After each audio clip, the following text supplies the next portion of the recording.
जख्मों को कुरेदा जा रहा है, नफरत फैलाया जा रहा है, गंगा जमनी तहजीब पर यह हमला है द कश्मीर फाइल्स, या सच है कश्मीरी पंडितों का? देखिए जो वायलेटर है, वो हमेशा सच को छुपाना चाहता है, वो सच के साथ नहीं रह सकता।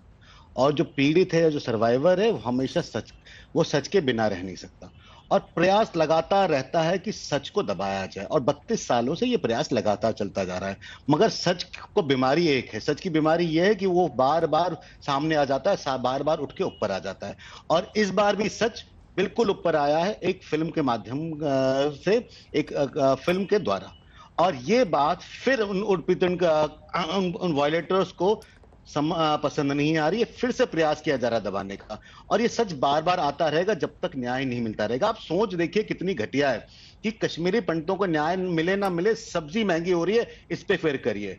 मतलब न्याय और सब्जी, टमाटर महंगे हो रहे हैं, ये इनका कंपैरिजन है।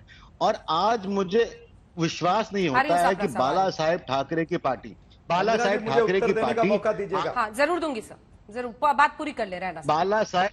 बाला साहेब ठाकरे की पार्टी आज कश्मीर फाइल्स को झुठला रही है। वो बाला साहेब ठाकरे जिन्होंने सबसे पहले कश्मीरी पंडितों का दर्द समझा, सबसे पहले किसी पॉलिटिकल गेन के बगैर उनको एजुकेशन, उनको विद्या का दान दिया। मुझे आज भी याद है, प्रेम शुक्ला जी शायद उस समय सामना में थे, उनको पता है बालाजी का क्या विचार था कश्मीरी पंडितों के पीड़ा को लेकर, कश्मीरी पंडितों के साथ जो जिहाद हुआ उसको लेकर। और मैं खुद भी मिला हूं और मुझे पता है कि उनके क्या विचार थे इसको लेकर। जहां तक बात आती इतिहास की, इतिहास में राजीव गांधी सबसे बड़े कल्प्रिट रहे हैं कश्मीरी पंडित एक्सोडस को लेकर।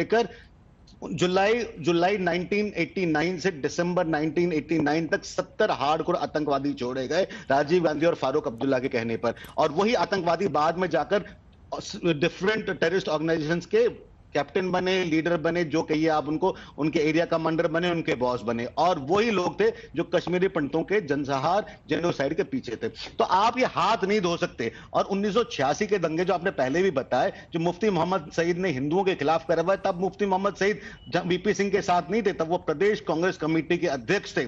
और कांग्रेस की खुद की इंटरनल रिपोर्ट कहती है कि उन्होंने दंगे कराए।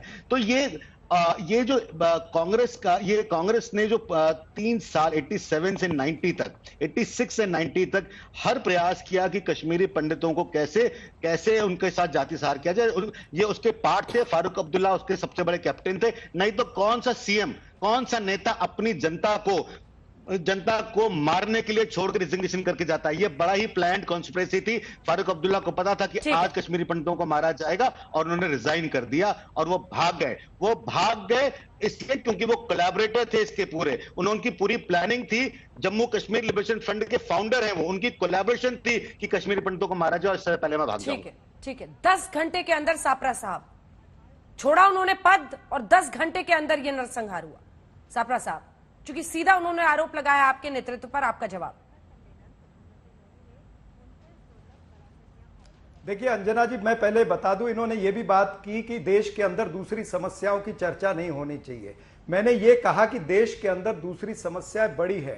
फिल्म जो है आई है वो अगर सच दिखा रही है, तो मैंने ये भी कहा कि कश्मीरी हिंदुओं के साथ में न्याय होना चाहिए, रिकॉन्सिलेशन भी होनी चाहिए। मैंने सारी बात की है। लेकिन मैंने ये भी कहा कि अगर ये फिल्म के अंदर कोई ट्विस्ट है, अगर इस फिल्म के अंदर कोई नफरत फैलाने वाली बात है, तो निश्चित रूप से सवाल उठेंगे। ये बात है। तो देश का प्रधानमंत्री जब देश के बड़े विषय छोड़ करके इस विषय के अंदर चीयर लीडर बन करके नजर आता है, तो निश्चित रूप से सवाल पूछा जाएगा लोकतंत्र के अंदर, और उस सवाल का उत्तर भारतीय जनता पार्टी को देना है, किसी कश्मीरी पंडित को नहीं देना है। जहां तक आपने बात की, उस दिन की बात की है, मैं आपको यह भी बता दूं, अगर जिस तरह से इन्होंने ये चीजें गिनाई है, फिल्म भारतीय जनता पार्टी की नहीं है। भारतीय जनता पार्टी ने मुफ्ती मोहम्मद सईद के एक मिनट प्लीज देखिए, मैं फिल्म, मेरी बात पूरी होने दीजिए। सापरा साहब की बात पूरी हो जाने दीजिए प्लीज। रैना साहब, मेरी बात पूरी होने दीजिए। मेरा कहने का तात्पर्य ये है, मैं आपकी भावना समझता हूँ, मैं आपकी भावना समझता हूँ। मेरी बात पूरी होने दीजिए। अंजना जी, इस पूरी तरह होने से डिबेट दीजिए। चलाने में इनसे लड़ना नहीं चाहता। रैना साहब, वो जैसा पूरा करेंगे मैं आपसे जवाब ले लूंगी। रैना साहब, मैं फौरन जिस दिन बोलिए जिस दिन से ये फिल्म रिलीज हुई है, भारतीय जनता पार्टी के तमाम सारे नेता इसको हिंदू मुसलमान की बाइनरी करके पेश कर रहे हैं। उससे ये सवाल उठ रहे जो मैंने सवाल उठाया है। और अगर आप कहते हैं कि मुफ्ती मोहम्मद सईद के साथ में तो भारतीय जनता पार्टी ने अभी 2015 में सरकार बनाई, फिर नरेंद्र मोदी जी ने उनके कॉमन मिनिमम प्रोग्राम में हुर्रियत के नेताओं को मान्यता भी दी। अटल बिहारी वाजपेयी जी ने 2000 के अंदर या 2002 के अंदर हुर्रियत के नेताओं को मान्यता दी थी, अलगावादियों को मान्यता दी थी, तो फिर उसका सवाल क्यों नहीं उठाते? आर्टिकल 370 के बाद में क्या कश्मीरी हिंदुओं की कत्ल नहीं हुआ? कश्मीर के अंदर कितने कश्मीरी हिंदू वहां पर जाकर के उनका पुनर्वसन हुआ? कितने भारतवासियों ने जाकर के तो कश्मीर के अंदर जगह खरीदी, इंडस्ट्री लगाई या वहां पर तो ये मैं यही कह रहा हूं कि ये सवाल जो है बहुत सारे हैं। इसको भारतीय जनता पार्टी जो है इसको यूज कर रही है। मैंने कैनन फॉडर ये यूज किया है शब्द कि पहले आतंकवादियों ने कश्मीरी हिंदुओं को कैनन फॉडर बनाया, अब भारतीय जनता पार्टी इनको कैनन फॉडर बना रही है। मैं आपके साथ पूरी संवेदना रखता हूं। आज कश्मीरी हिंदुओं के साथ में कांग्रेस पार्टी हमेशा खड़ी रही है। डॉक्टर मनमोहन सिंह जी ने रिहेबिलिटेशन का अब रैना साहब का एक जवाब ले लेते हैं। और डॉक्टर मनमोहन सिंह के समय में 5,911 ट्रांजिट एकोमोडेशन बने, 1963 लोगों को जॉब मिली है, 10,000 प्रति पर्सन को मुआवजा अनाउंस हुआ था, 4,241 आतंकवादी मारे गए हैं कांग्रेस पार्टी के समय में, जो भारतीय जनता पार्टी के पिछले 8 वर्षों में नहीं हुआ। तो हमारी संवेदना पूरी तरह से आपके साथ है, हम कानून के साथ है, हम लॉ एंड ऑर्डर को वहां पर कांग्रेस पार्टी का इतिहास दिखाने बैठूंगा तो आप डिबेट छोड़ देंगे। वहां पर लहराना, कांग्रेस पार्टी का इतिहास नहीं डिस्कस करें कश्मीर को लेकर तो अच्छी बात है। एक जवाब ले लेते हैं जल्दी से, रैना साहब एक जवाब, क्योंकि उसके बाद देखिए पहली मुझे सबसे बड़ी आपत्ति यह है कि बार बार कहना है ये फिल्म भारतीय जनता पार्टी की है। भारतीय जनता पार्टी का उस फिल्म का कोई लेना देना नहीं है। ये कश्मीरी पंडितों का प्रयास है विवेक अग्निहोत्री के साथ, और विवेक अग्निहोत्री विवेक अग्निहोत्री द्वारा बनाई गई ये फिल्म है जिसमें उन्होंने 4 साल रिसर्च किया।